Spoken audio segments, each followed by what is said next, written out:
bumabiyahe po ngayong linggo. Magandang balita dahil maluwag pa ang daloy ng trapiko sa Magallanes Interchange na nasa ikalawang araw ng pagkukumpuni. Pero paano kaya ang magiging sitwasyon bukas na may pasok na? Alamin natin sa Ulat on the Spot ni Jay Sabal. Jay!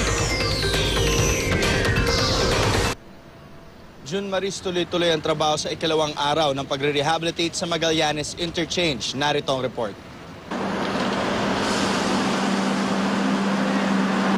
Truck ng graba na may halong pandikit ang makikita ngayon sa kinukumpuning Magallanes Flyover.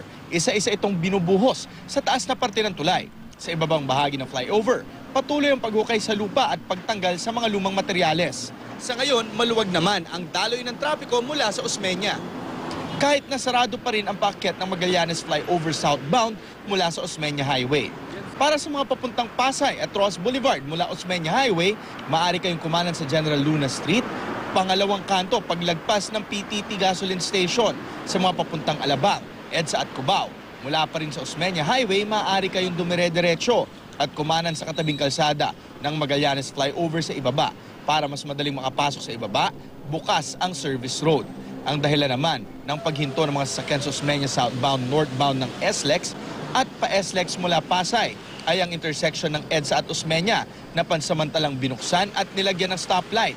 Nakakalat pa rin sa lugar ang mga tauhan ng MMDA na siyang namamahala sa daloy ng mga sasakyan, maging ang pedestrian lane sa mismong intersection ay nakabantay ang MMDA.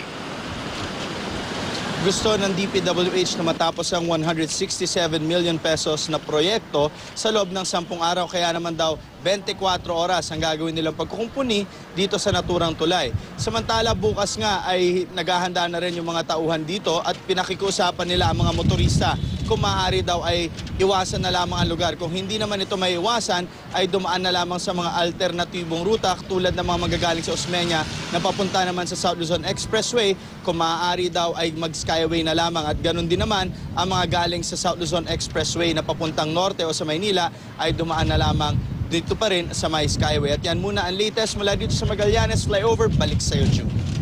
Maraming salamat, Jay Sabale.